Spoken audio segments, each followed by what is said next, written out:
Good evening.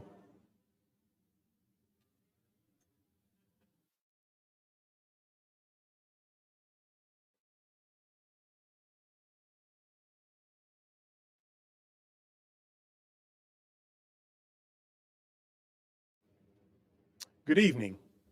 On behalf of a grateful university, friends, colleagues, and the family of Dr. Bert C. Bach, welcome. Tonight, we're going to celebrate an amazing 86 years of Dr. Bach's life. We're going to tell uplifting stories, we're going to be inspired, and hopefully all of us will be comforted. So I'd like you to take a look at your program, if you have it, at your table.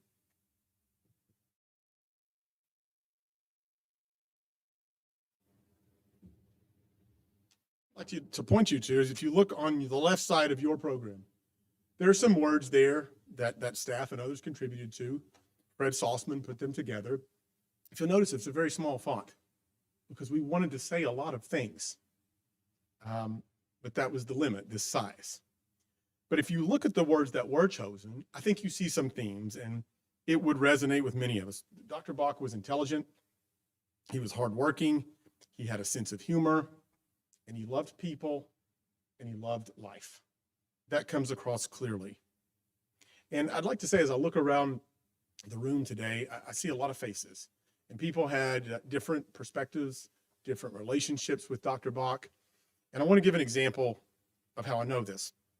Dr. Bach and I would go to lunch sometimes, and we went across the street here to Tommy Ties one day. And there was a dean, an administrator, faculty member, and we walked by and they said hello, and we went to sit down. When we sat down, he says, "Jeremy, they're so good. They're amazing at what they do," and told me all the wonderful things about them. That happened 100 times in my life. I never heard Bert Bach say, "Dr. Bach, who was that person?" "Oh, they have this problem or this issue." He never gossiped. He saw the good in people. He was positive, and above all, he was loyal to those that worked for him, with him, his family, and his friends. And that was one of the most amazing things. So I bring this up to say, everyone in the room has a lot of stories to tell. And if you'll notice on the program, a few people are going to give some choice words or some uplifting comments. That does not negate how Dr. Bach felt about each and every one of us, or that your stories or your interaction is not important. And I hope afterwards, everyone shares those stories. For me, yesterday, I got to spend time with Bert Bach Jr. and Nancy Seifert, and we were in Dr. Bach's house. I can't tell you how therapeutic it was to hear their stories, for me to relate some, and those perspectives didn't always align because I would have an experience in Tennessee or Minnesota or Atlanta or Canada or wherever. So I encourage everyone to do that. So I'd like to kick this off with just one uplifting sort of memory I have of Dr. Bach. So we were neighbors. So for many years, I would just walk across the street and spend time with him. And this one particular evening, myself and my boys, Sam and Zach, we were complaining and whining about our sports teams because they were losing. So we're all Boston fans. We like the Celtics, the Patriots, the Bruins, the Red Sox. And for a couple of decades, they always won. And now they don't. So we complained and whined about we didn't like to be losers. Dr. Bach, after 20 minutes of this, he looked at me and I wrote down what he said. He says, "Jeremy, if baseball was all about winning, I would have stopped being a Cincinnati Reds fan in 1976. So it hit me, that quote, and my boys, because I went back and did some research. 1976, the Reds won the World Series. The Big Red Machine, their best players, they were dismantled and traded. And the Reds had a lot of pain for many, many years thereafter. So it was an accurate historical comment. And it was also a lesson for me and my boys that baseball is about the experience. It's who you're with, and it's family. And I want you to know, last Sunday, we used a similar quote. It was actually maybe 3 Sundays ago. The Patriots lost again. They probably will continue to do so as long as Tom Brady is not there. And we said, as Dr. Bach said, if it was all about winning, he would not have been a Red Sox since Reds fan since 1976. So we use it. I even told my wife tonight I would relate that, and she says, "I've heard that a million times." So it was just a nice lesson, humor, wit, and what he had thousands of those. You probably experienced them as well. So I'd like to hear the other uplifting stories so that we can relate. And I'd like to turn it to a lifelong friend of Dr. Bach, if he would come forward, Dr. Rich Rhoda.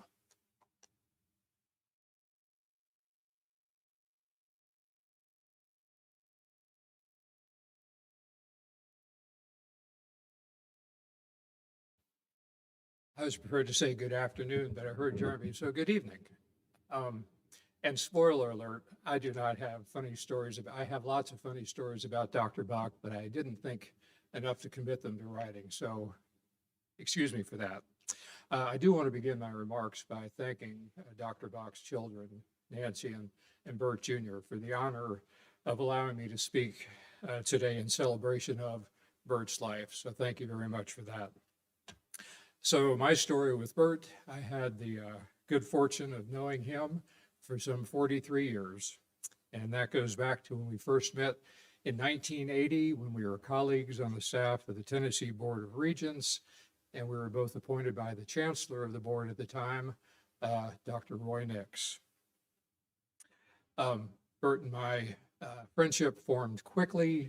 Our personal and professional paths would separate, come back together again over the course of the years, but we always stayed connected. There are many things that kept us together. And over those years, we had some wonderful events, eventful years, and some great adventures.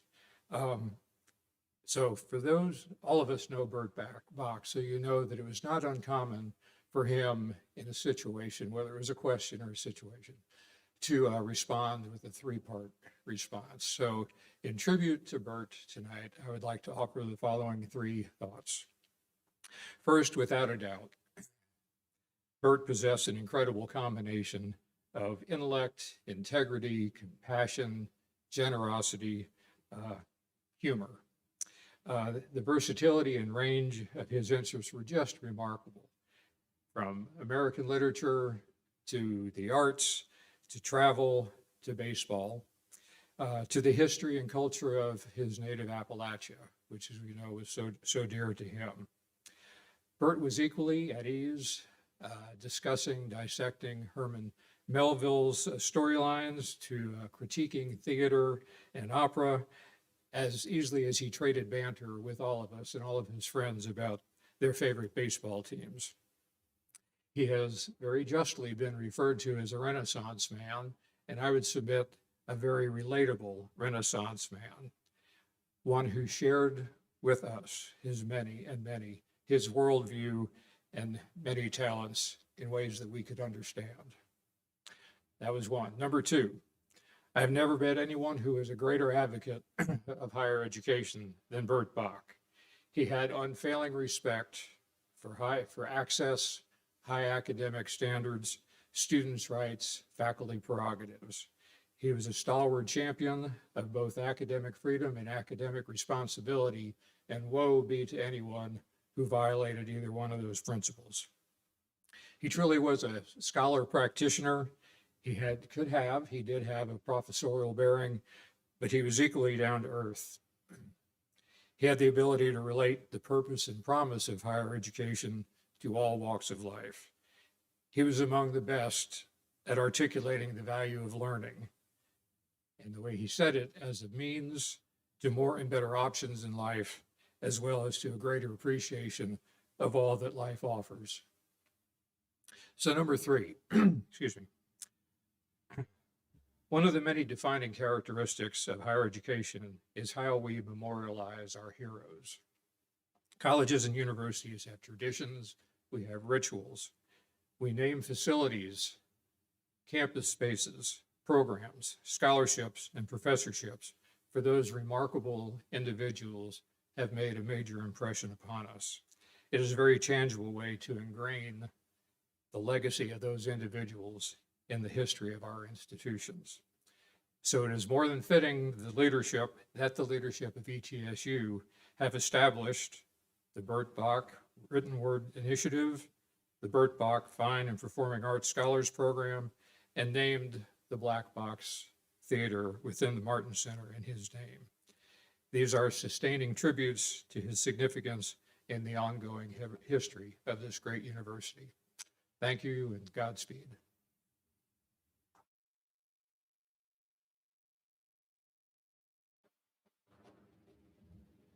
The next person I'd like to introduce is Dr. Nancy Dishner. I know that Dr. Bach viewed you as a daughter, a friend, a colleague in many ways. Dr. Dishner. It is so remarkable to be here among so many friends, so many faces that I love so dearly, and he would have loved being here with us this evening. I remember most his smile.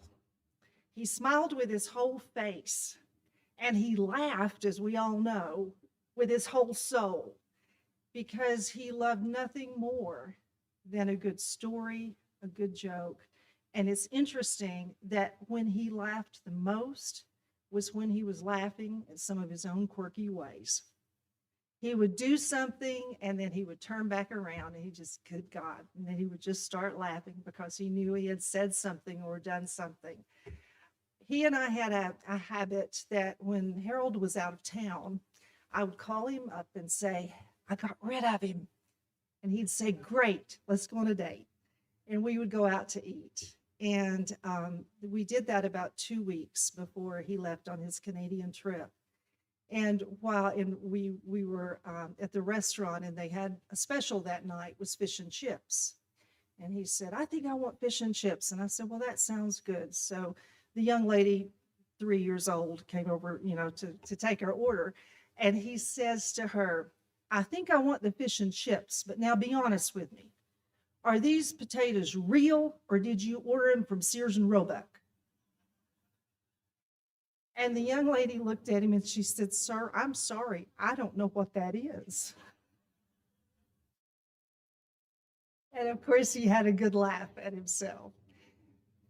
I learned from Bert to not take life quite as seriously and to remember to laugh at myself and to not take myself too seriously.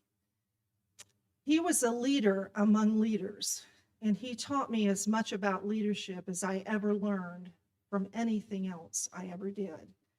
And what he taught me about leadership was when you would go to him with a thought or an idea or a harebrained notion, he would sit with you and help you think through it. And then systematically would help you make all the connections, help you to build the plan, help you to write it, critique it.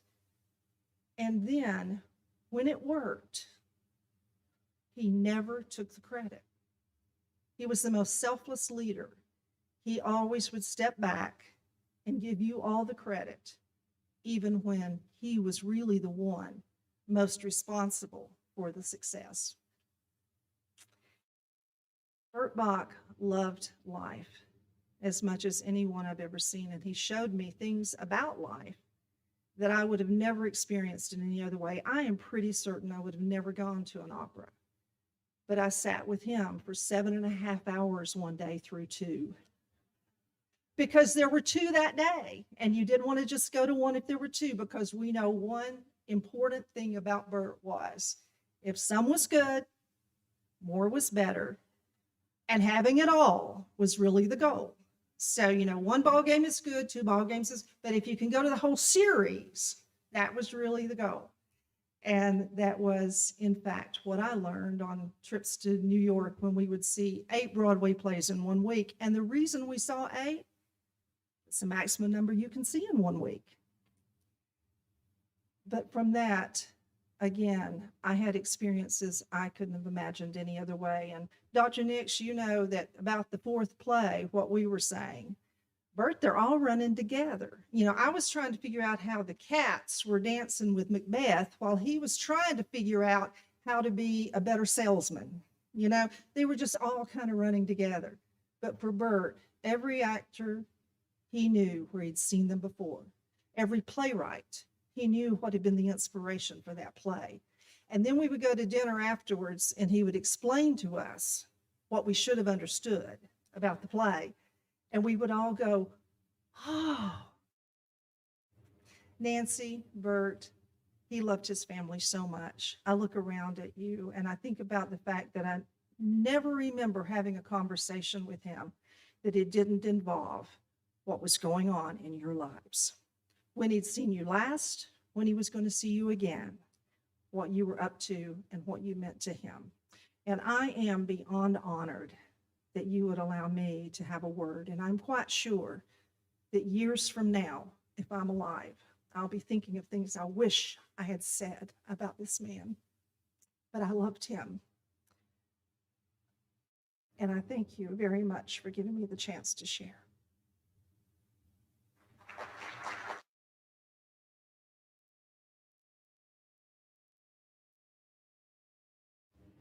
Nancy, I thought you were going to say that we went to 2 operas that day because there were not 3. Really, I thought that's where you want to go. But the next person, whether it's in Nashville, at THEC, through state politics, whether it was ETSU or being a former president here, Dr. Roy Nix has a copious past. So I'd like to ask Dr. Roy Nix to come forward.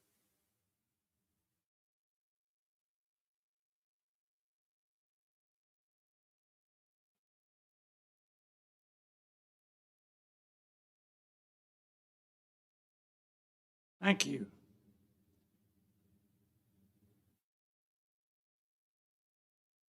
Thank you to President Nolan and staff here at ETSU for sponsoring this event.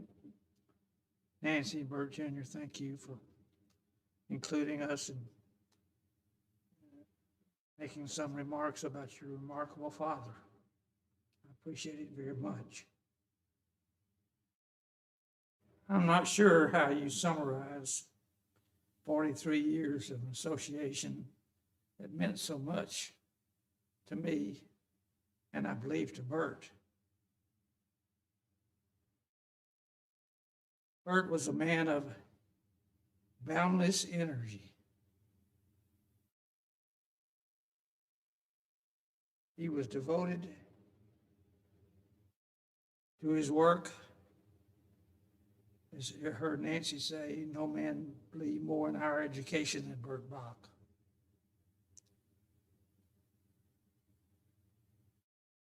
When he came to the Tennessee Board of Regents, we really wondered how he would do in that position.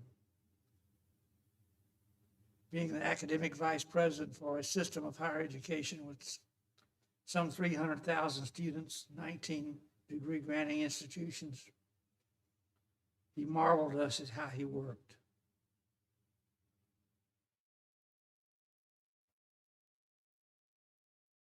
If you wanted to have a discussion with Bert about an academic issue, make sure when you go in that you're prepared, because he was. But Bert was also one of the best team members I've ever seen. He worked with the system with 19 presidents, 19 academic officers across the state, his counterparts at Tennessee Higher Education, his counterparts at the University of Tennessee system, better than you can possibly believe.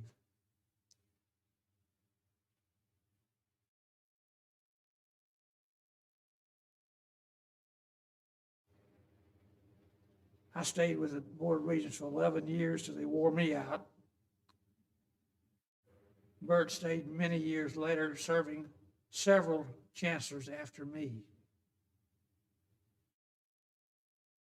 And Bert and I came together again here at ETSU. We both knew the strength of this school and wanted to serve, and were able to do that. Again, he demonstrated his energy taking on this position. And it has set a record at his length of service as an academic vice president over anybody else that has served this institution since 1912. He's also trained 3 new presidents, including me.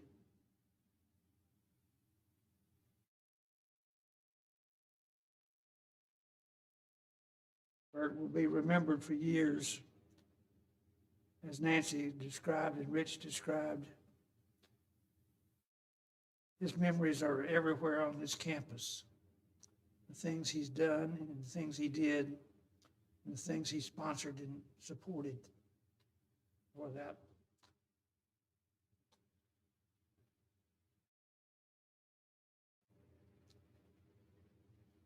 When I retired in 1997, my relationship with Bert Bach changed completely.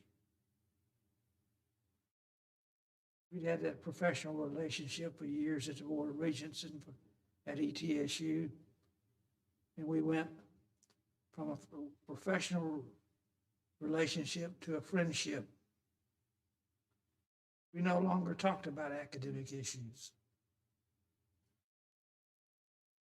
We talked about plays, baseball, good exploration of wineries in Canada.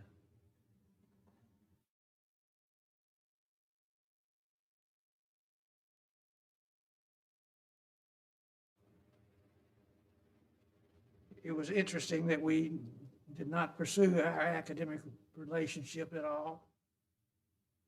I should include in that relationship that we talked about our grandkids. He loved these two kids here. And he loved to talk about them. Sure, they're as good as he said they were. Mine certainly are.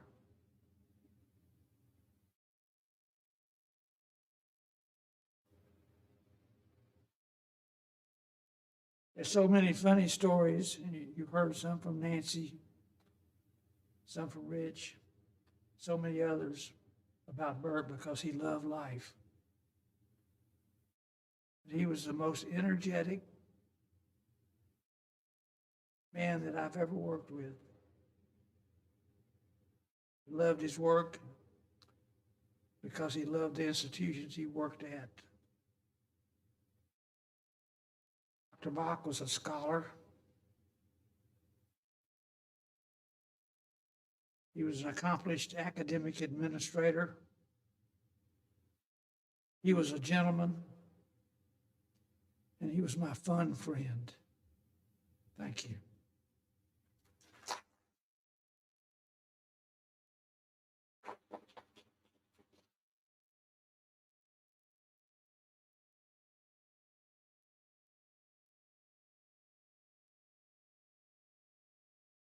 Thank you, Dr. Nix. I'd now like to introduce someone who worked with Dr. Bach for many years, shared some of the same positions even, Dr. Wilsie Bishop.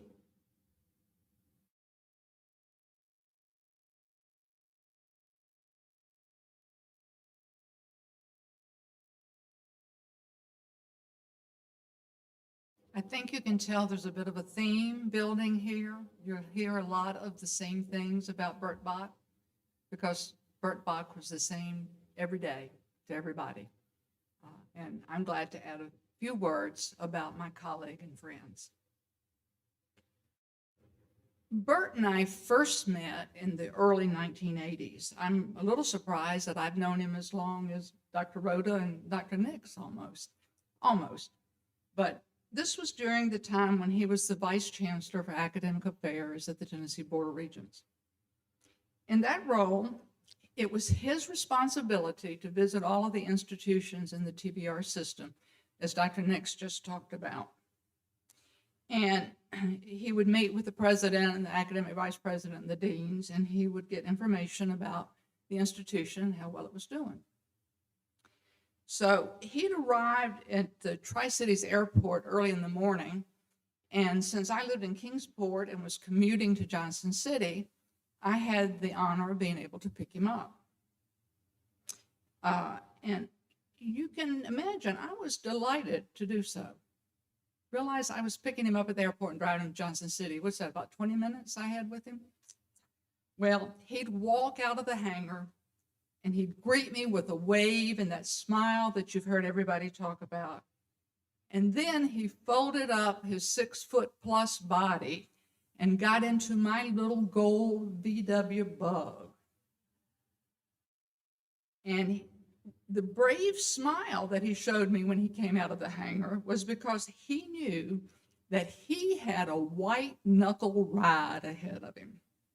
Now, you know, riding in the Bug was always, you seemed like you were going faster than you really were going because it was small. But it may have been he knew that he had a chatty driver who was probably running a little bit late for his first meeting of the day. And I think those things may have raised a little concern for him too. But by the time we arrived in Johnson City and we pulled up to the administration building, Bert had learned all he needed to know about ETSU.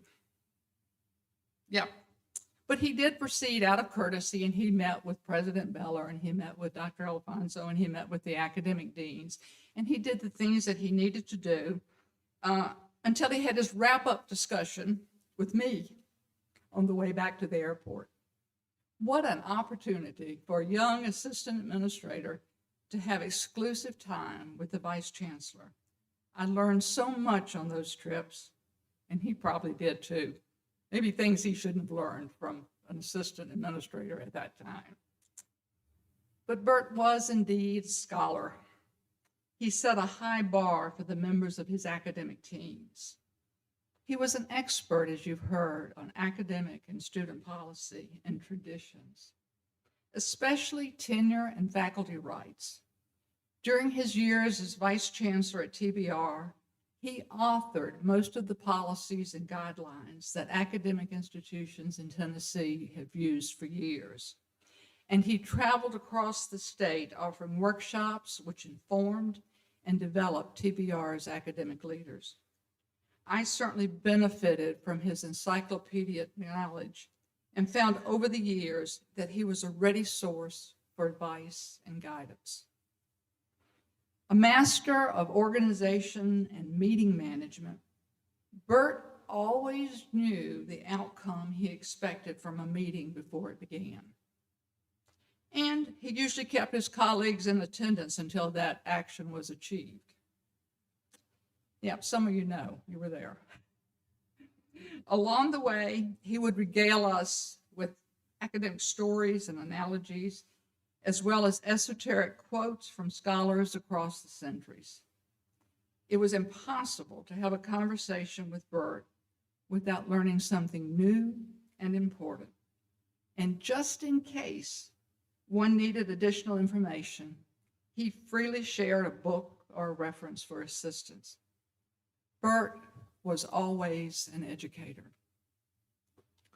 Dr. Bach was a man of uncommon energy and passion, and he worked tirelessly to move ETSU forward to levels of ever-increasing academic excellence and prestige. I know that each of you here today have memories of stories told, decisions made, and actions taken that were the quintessential Bert Bach. Keep and share those memories, for in that way, Bert's ready smile, his laughter, his witticisms, and his intellect will continue to be foundational to ETSU's culture. Thank you, Dr. Bach, for making a difference to me and to so many students and faculty and colleagues throughout your life. Bert will be missed, but his legacy lives on in the lives of those he influenced and the lasting hallmarks of his stellar academic career. Rest in peace, my friend.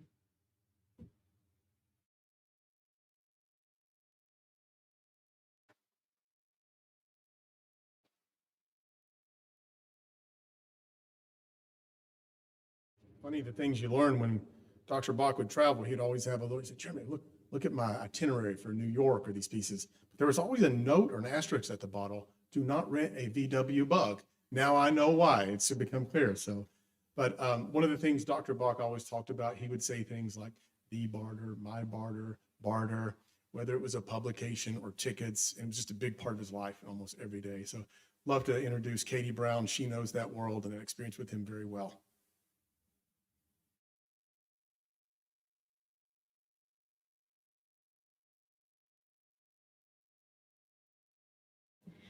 On top of his incredible work at ETSU, his great love for his family, and the other loves of his life, the Cincinnati Reds, opera, all the things we've been talking about, Bert Bach was a theater guy. And we're not talking a casual enjoyer of the art form. Like everything he did, it was with full passion. Those trips that people are talking about where he would go to the Shaw Festival, Stratford, New York, these are the stuff of legend. I couldn't wait for him to get back because he always not only could tell you about every show, but he had them ranked. He had a list where he would say exactly which one was better and why it was better. And so I would go up to him at the shows afterwards and I would say, do you have the list? He always had the list. And he could walk you through each of those shows. But somehow, no matter how many he had seen, and we're talking 13, 14, 15, however, whatever number it was when he had come back, he never seemed to think that any of it was garbage.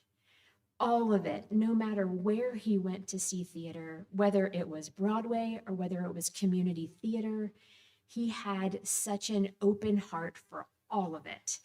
And he had such a great passion for it that he enjoyed with that incredible laugh everybody's talking about. That laugh, that's the thing I would always listen for at our opening nights. Those lists that I was talking about, he kept those and every program from every single show in an album that and albums rows and rows at his house. And I got to spend more than one incredibly enjoyable afternoon going through those albums with him. And he remembered back decades from different shows that he had seen, different actors that he had seen.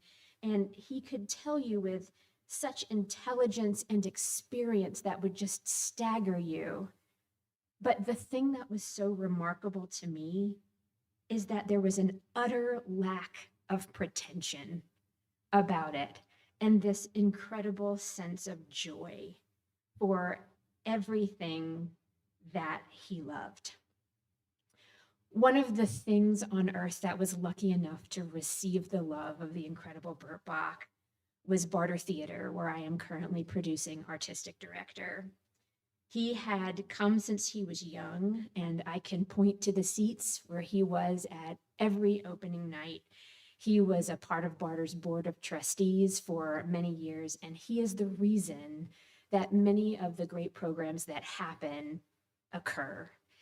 He is a big part of the Appalachian Festival of Plays and Playwrights. He was front and center and a huge supporter of that for many, many years. Decades of incredible Appalachian work that would never have been created without him. He was behind Barter's College Playwriting Festival, where young writers honed their crafts.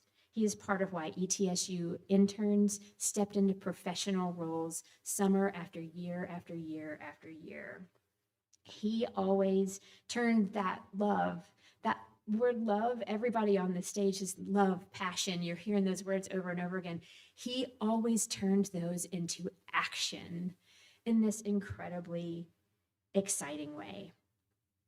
This morning, Barter Theater announced its 2024 season, and I also had the pleasure at that time of announcing that our 2024 season is dedicated to Dr. Bert Bach.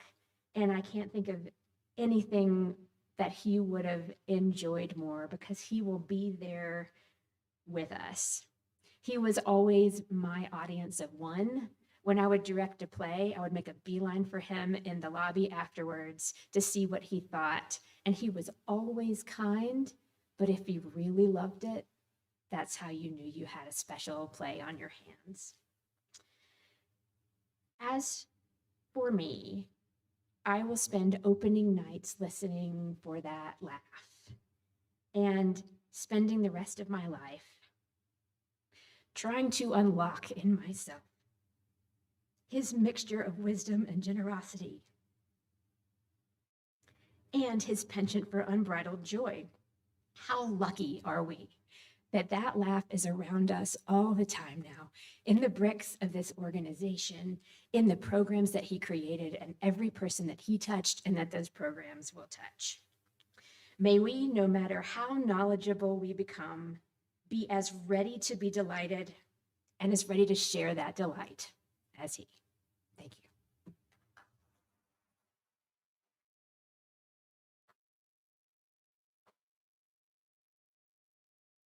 I was struck by those books, all those playbills. And we talked the other day, we're all OCD about something. I'm a counter. I mean, I know there's 18 chandeliers in here. These are 16 by 16. I counted the number of people. I wish I wasn't this way. I count. I started counting those playbills. I was going to estimate. I stopped. It's in the thousands. So if you'll notice in the program, it says thousands. Bert Bach Jr., that's a task for you now. You can maybe calculate how many he's seen. But over the years, whether it was at the barter, whether it was at a basketball game, whether it was at another event or restaurants, I know he viewed Henry Joy as a friend and would love to hear your perspectives.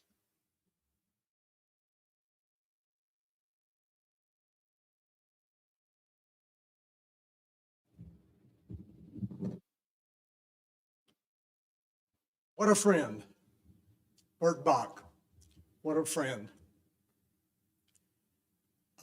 Many times over the years when I would introduce Bert to someone new or Bert would introduce me to someone new, he loved to tell a story.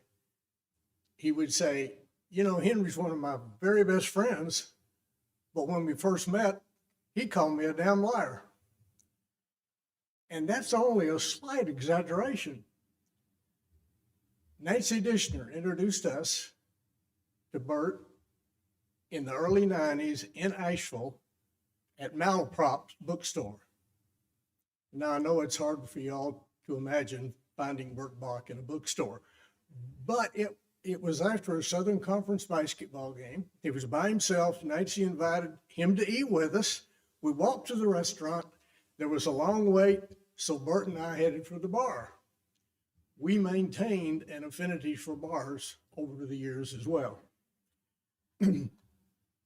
It was during that time we discovered our mutual love of baseball. Fabulous conversation. When we were notified the table was ready, on the way there, he casually related to me that in the previous year he had seen 200, almost 200 professional baseball games. Well, we arrived at the table. He was sitting on one end of the table. I was sitting on the other. We were perusing the menus. I couldn't stand it any longer. So I just yelled out, Dr. Bach. Took me a long time to call him Bert. Dr. Bach, I've really enjoyed talking with you, but how in the blankety blank could you have seen close to 200 professional baseball games? At which time my wife Flora turned to me with a horrified look on her face, mouthing, that's my boss, that's my boss. Kicking me forcefully under the table, the scars from which I still bear to this day. But Bert, sensing the tension, smiled and said, relax. I would have been greatly disappointed if Henry had not questioned my veracity. And he went on to explain that Nashville not only hosted the AAA Sounds that year, but also hosted a AA team from Charlotte that was temporarily without a home. And over the years, so many wonderful, wonderful conversations about baseball. And I'm really glad that in his final year, his beloved Cincinnati Reds did so well. They had a great year and exhibited some flashy, exciting young players, and he loved that. And Dr. Nolan, several times he mentioned that he was so happy for you that your Baltimore Orioles were doing so well too. What a friend to have in baseball. My wife Flora started a book club several years ago, and Bert was a charter member. Over the years, we have read well over 100 books. And at every gathering, all of us would wait anxiously for Bert's comments, for Bert's turn to speak, because he just had this expert, incisive analysis of whatever book we were reading. He talked about all the literary devices, all the nuances. He told us what he thought the author did right and what he thought needed improving. And it was just an amazing experience. It was akin to being in a graduate class in literature somewhere. What a friend to have in a book club. And last but not least, theater. I'm really proud to say that I reignited Bert's love for Barter Theater once he moved back to the area and introduced him to lots of really good regional theater in Asheville, Greenville, South Carolina, Knoxville, and the like. But nobody saw as many plays as Bert. Flora and I, though, were on an average year, we got to attend at least 40 or 50 plays with Bert. And afterwards, if it were a matinee over dinner, or if it were an evening performance in the car on the way back, would have this wonderful discussion, many times joined by his son, Bert Jr., and his very close and dear friend, Linda Duran. But when Bert would critique and evaluate the play that we just saw, sparking this wonderful discussion, some of the most enjoyable experiences of my life. And I find great comfort in knowing that the last thing Bert did while he was able to do anything was to see a play. The 14th out of 16 on his Canada trip, one of only 2 plays written by James Baldwin, the Amen Corner, and he really liked it. That's very comforting to me. What a friend to have in theater. Baseball, book club, literature, theater. Having a really close friend is a rare and precious gift. And I will be forever grateful for the rare and precious gift of Bert Bach's friendship. Thank you.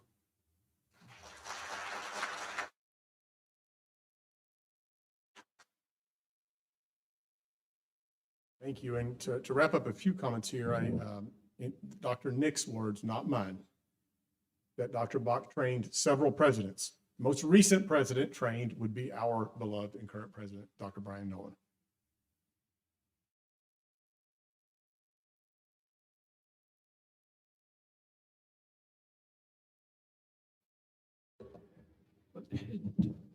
First, to the family, thank you for the honor to host this event here. Your father meant so much to this institution, and I know this institution meant so much to him. But Jeremy got me with the words on training, because one of the final conversations that I had with Dr. Bach, he said, you know, I was your right training wheel and Wilsey was your left. So it is both fitting and appropriate that on multiple times that word has been used. But I think it's both fitting and appropriate that we also come together tonight to celebrate and recognize the life of an individual who helped to transform this institution. And the comments that have come from those preceding me really set the stage for not only a reflection on an individual who impacted a region, but an individual who impacted lives. It is difficult to describe Dr. Bach, and I've struggled for weeks to find the right words to convey the impact that he's had on my life and on this community. You see, he was more than an educator, an administrator, a philanthropist, and a father. He was more than a mentor. He was more than a baseball historian and savant. In many respects, he was a force of nature. You have few opportunities in your life to meet individuals like Dr. Bach. He was a living legend. We had the chance to be among greatness every time we were in his presence. The 8 decades of his life represent a remarkable and inspiring journey. Over the past few weeks and months, I've had the honor to speak with faculty, staff, and alumni about the impact he had on their lives. Collectively, they described with respect and emotion the manner in which he changed the course of their life trajectory and the legacy of their families. You see, Dr. Bach created scholarships, academic programs, and initiatives during his tenure here. And those initiatives and scholarships resonate time and time again in the conversations that I've had with people who describe care and compassion that he bestowed upon this institution and beyond. As you've heard, it's no secret that Dr. Bach loved theater and music, but he recognized the ability of theater and music and the arts to pull memories from time, to put us back in specific settings, and to resurface emotions. The arts are intentional, designed by God to move both spirit and mind. As evidenced in 1 Corinthians chapter 14, verse 15, what am I to do? I pray with my spirit, but I will pray with my mind also. And I will sing praise with my spirit, but I will sing with my mind also. The arts awaken emotion. Notes and rhythms toss our raw feelings to the wind. At times, melodies carry our thoughts to vulnerable territory, often acting as a muse for God's word, guiding and directing our thoughts to fruitful places whose seeds had been laid by Dr. Bach. I met him more than 25 years ago when I was on the staff of the Tennessee Higher Education Commission. And as a staff member at THEC, I watched him lead countless initiatives, both with quiet grace and impeccable competence. Dr. Rhoda often said, if you want to see something done right, watch Dr. Bach and take notes. Little did I know that this man that I met 2.5 decades ago would impact my life in ways that are beyond description. We live in a world that's social media driven, that's self-focused and self-interested and self-centered. But I wish more saw the world like Dr. Bert Bach, a world where life is based on hard work, doing the right thing, empowering others before self, and the belief that sooner or later the Reds would win the World Series. But as I reflect upon his legacy, I want to maybe do something different than the others who've come before me. One of the beauties of being president is you've got access to information and you can pull up files, and files never go away. So I pulled up Bert's self-reflection on his performance at the institution in 2017 as part of his periodic review. So I'd like to share with you 2 quotes that Bert said of himself. The first, I have worked hard and expect other people in my office who provide administrative services to do so. I don't whine, and I have a low tolerance for those who do. Second, I've answered my email. I've shown up at Faculty Senate and other fora in which I've been asked to address issues, have endeavored to explain and defend my positions, have sought to be courteous and able to disagree without being disagreeable, and have been willing to compromise on tactics or strategies that do not involve compromising on principles. So now let's flip the other side of the coin. As part of that evaluative process, we ask his peers to evaluate him. This is not from my administration, this is from Dr. Stanton's. So in his periodic review under the tenure of Dr. Stanton, his colleagues read the following. Dr. Bach is a very intelligent, kind, caring man, a great decision maker, a natural leader, a gifted intellectual who infuses his work with philosophy and literary ideals as well as management skills. He's a man whose breadth of knowledge is staggering and who at the same time can communicate effectively with everyone. He's a hard worker, a dedicated worker, and an open and accessible administrator. The next is from a legend at this institution that we lost about a year ago. In fact, she was the administrative assistant to almost every president who worked at this university. And she wrote, in the more than 40 years that I've been at ETSU, I've worked with very many provosts and high-level administrators. Overall, I would consider Dr. Bart to be clearly the best I've ever worked with. He maintains excellent rapport with deans, maintains full respect of the faculty, and is the most collegial colleague to his peers and supervisors.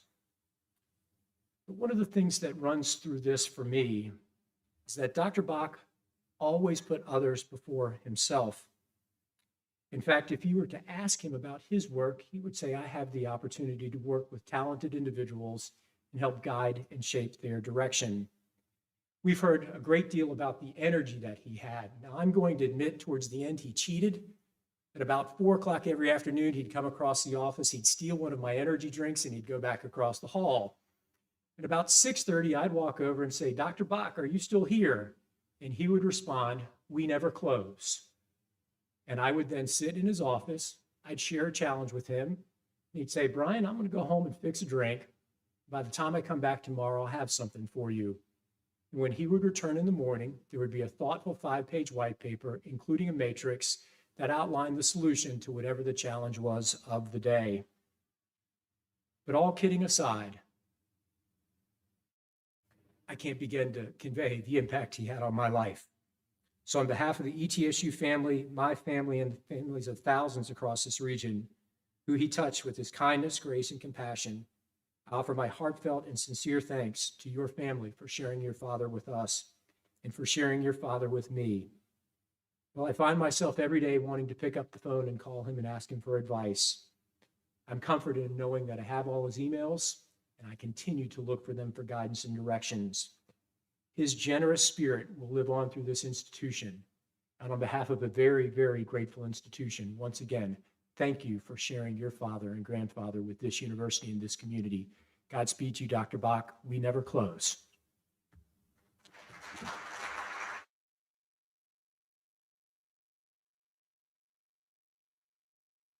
You only closed for the Cincinnati Reds games, but still open a little bit.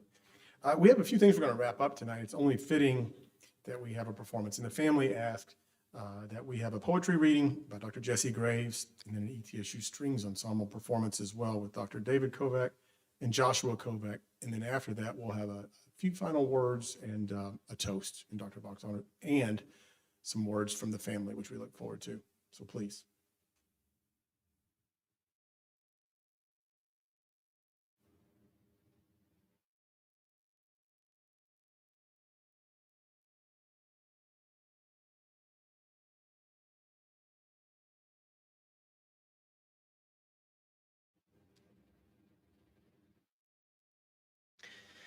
Well, it's truly my honor to be here to pay tribute to Dr. Bert C. Bach. He was a mentor, a living legend to me. I was lucky enough to get to work with him on a truly visionary and transformative idea that he had about 7 or 8 years ago, and called me into his office and said, what do we need for our student writers? And I thought, oh, wow, okay. So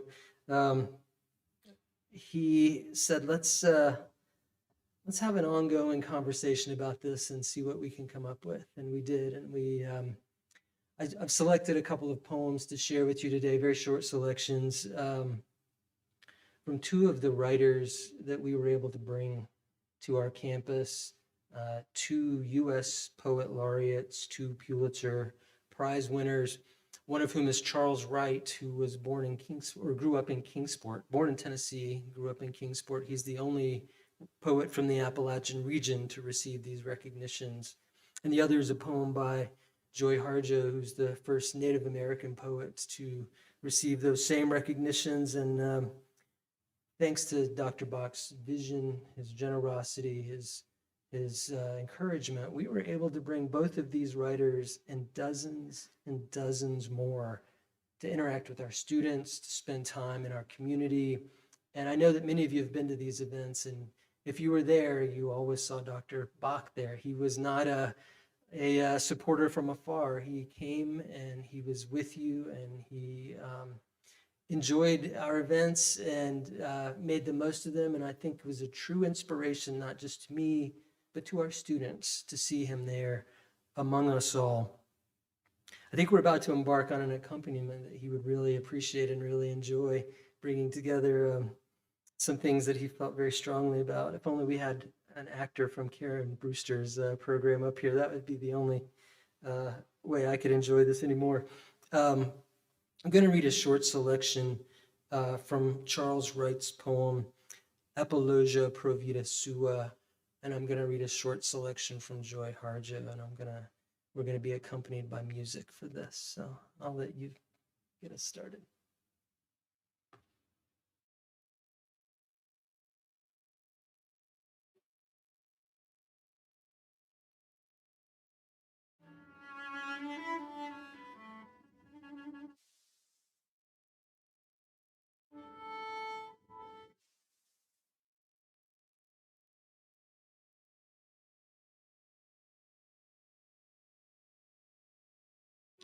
apologia provida sua. Time is the source of all good. Time, the engenderer, time, the destroyer, our only begetter and advocate. For instance, my fingernail, so pink, so amplified in the half dark, for instance. These force-fed dogwood blossoms, green leafed, diffused, limp on their long branches. Saint Stone, say a little prayer for me. Grackles and jay in the black gum, drowse of the peony head, dandelion globes luminous in the last light. More work to be done.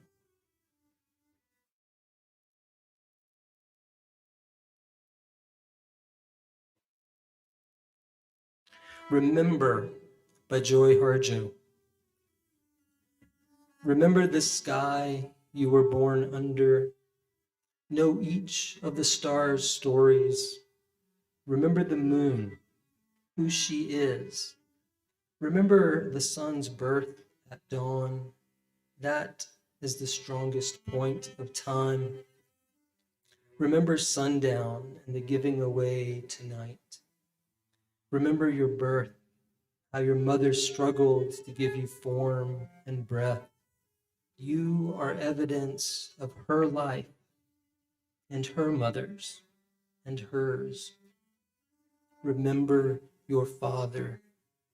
He is your life also.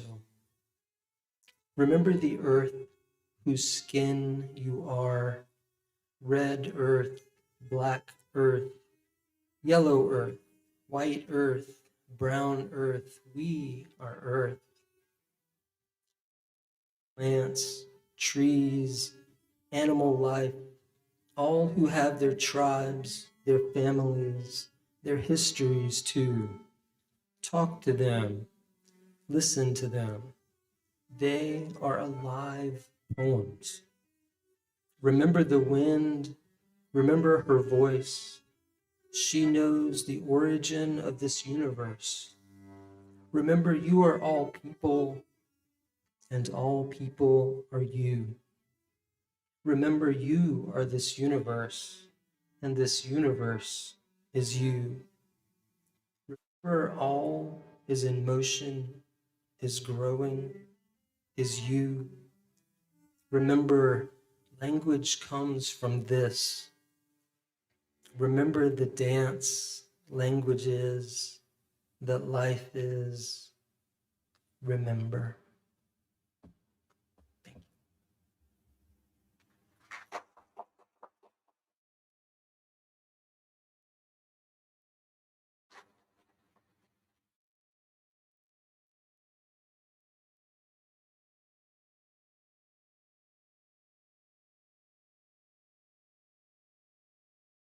Dr. Bach has been instrumental in bringing the strings to ETSU. So I came in 2016. He actually established the 2 full-time string positions and also personally funded many of our scholarships. And we could not bring the whole orchestra here, but we're dedicating our next Saturday concert at the Martin Center to Dr. Bach. And it would be more appropriate to play probably Singing in the Rain or Spoonful of Sugar.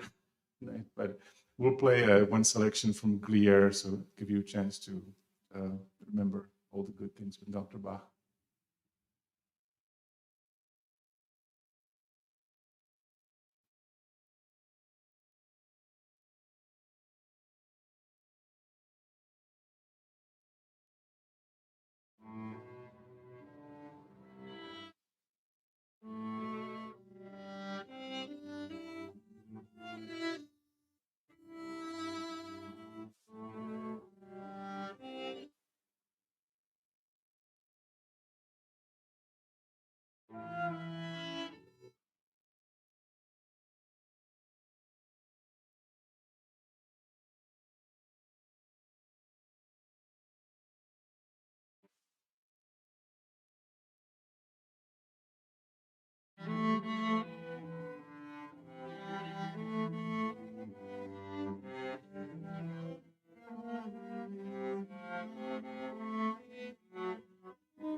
Thank you, Dr. Graves, Dr. Kovac, and Joshua very much for that.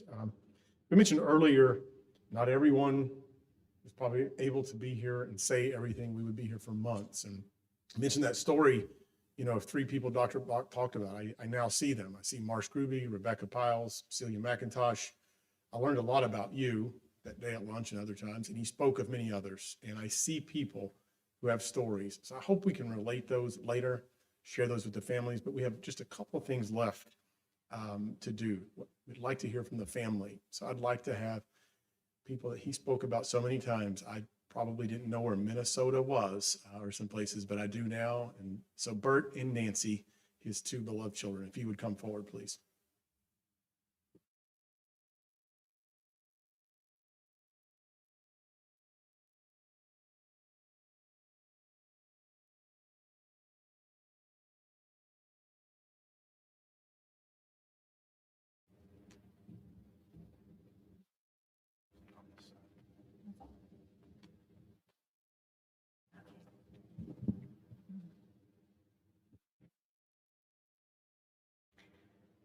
Thank you to ETSU for hosting this wonderful event today.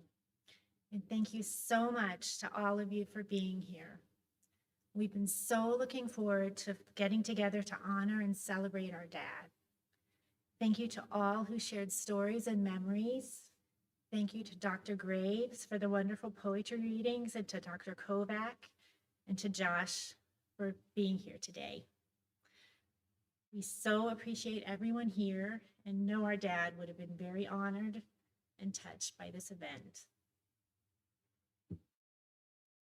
There have been many kind things said today and recently about Dad's professional accomplishments, how he fostered the development and sustainability of various programs and laid the groundwork for those programs' success and growth.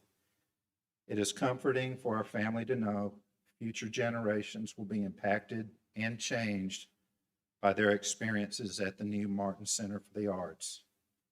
To know that students and non-students alike will have the opportunity to hear and to learn from world-class authors and poets each year during the Spring Literary Festival. And it is gratifying to know that students throughout Tennessee continue benefiting from programs initiated during Dad's time at the Tennessee Board of Regents. It's also comforting to imagine the new plays that will be written, developed, and performed at the Barter Theater's Appalachian Festival of Plays and Playwrights. Born and raised in Eastern Kentucky, like his future wife, Diana, Dad was the son of a high school Latin teacher and a physician father who sometimes rode horseback through hills and hollers, often treating coal miners suffering from the ravages of black lung disease. Our father is linked forever in our mind to this part of the country, Appalachia, and the Appalachian Play Festival held a special place in Dad's heart. While our father took immense pride in championing programs he believed in, he also strongly believed that people ultimately determine the success or failure of those programs, not just the merits of a good idea. Dad had an innate ability to recognize the talent and potential in others to execute these good ideas. And throughout his professional career, he had the good fortune to work with some amazing individuals. Many of you are here today. Thank you for being a part of Dad's life.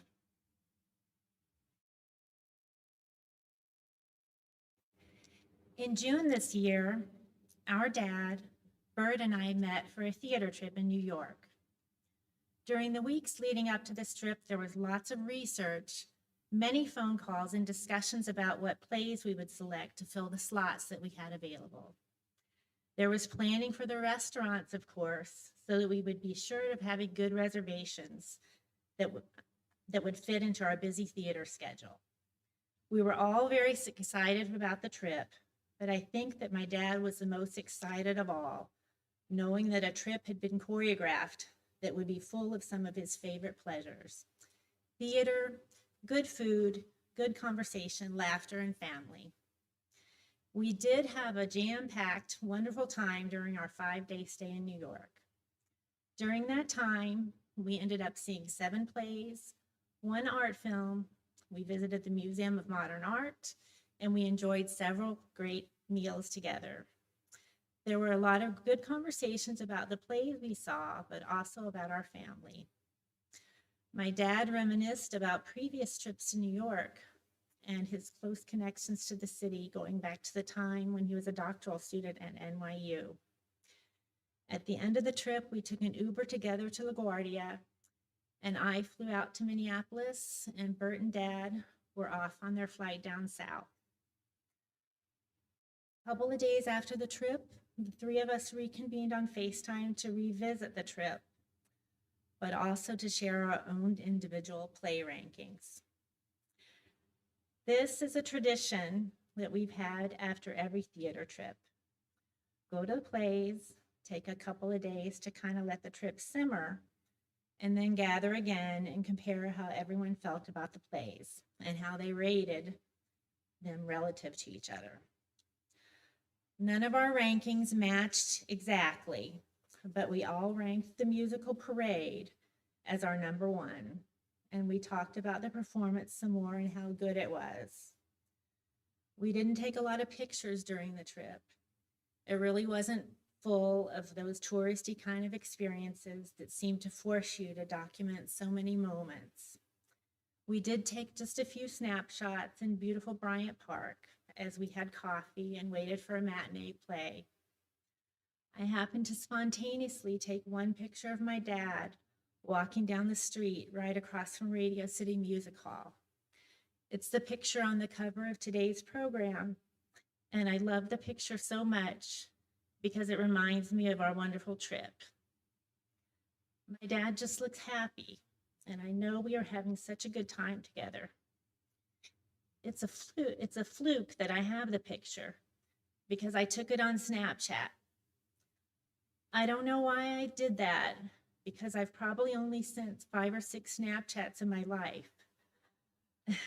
But that time, for whatever reason, I used Snapchat and sent the picture to my daughter, Sarah. If you know anything about the Snapchat app, you know that when you view the picture, it disappears after 30 seconds or so, unless you quickly screenshot it. Well, I think Sarah saw something about her granddad in that picture too, because she quickly saved it. And fortunately, we now have that photographic memory of that one moment during our wonderful trip in June.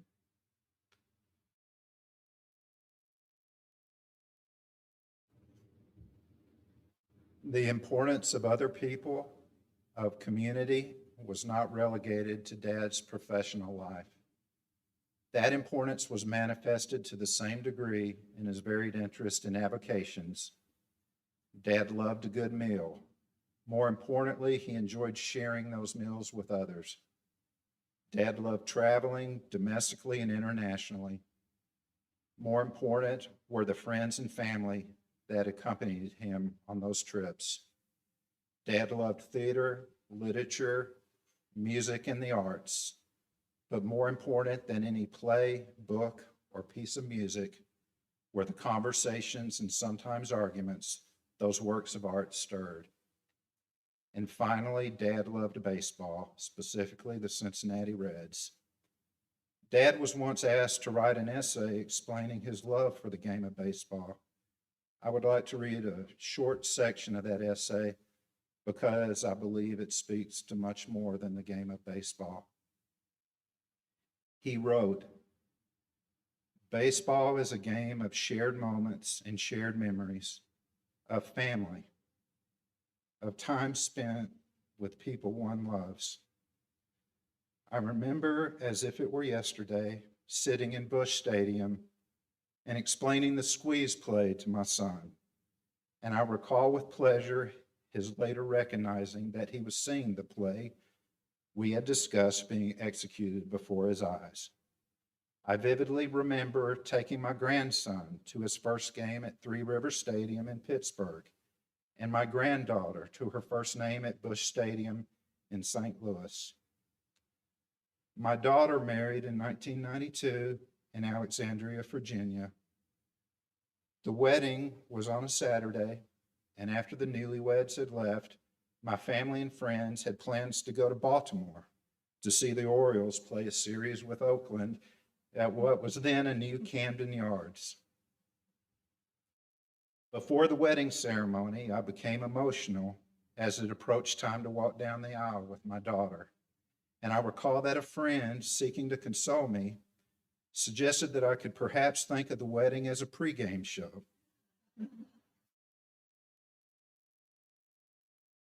Suggestion worked, and I got myself together. What I make of all this is simple. Cannot imagine loving someone and not wanting to be with them at a baseball game. Whether Dad was at a baseball game, attending a play, a symphony, or enjoying a meal, whether having the good luck to serve a great university or to spend time at the Tennessee Board of Regents doing work that left a lasting legacy, it was the opportunity to do these things with others, colleagues, friends, and loved ones that was important and brought Dad joy. So thank you again, all here, who allowed our dad to be a part of your life.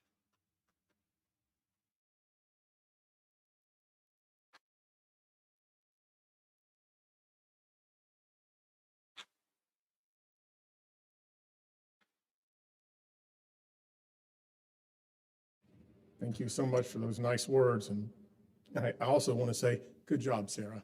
I'm glad you did that. So very nice. We have, again, we've said tonight, nice uplifting things. There are several things all of us can do before we leave tonight. One is we can have some refreshments afterwards. There's some very nice food. Dr. Bach liked nice food. There's wine. And then there will be pictures on the screen. Perhaps you'll see yourself as you come forward.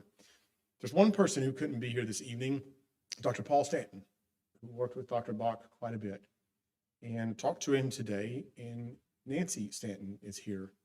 And he had just 5 or 6 sentences he wanted to say about Bert Bach. And I would like to ask Nancy if she would stand and read those words.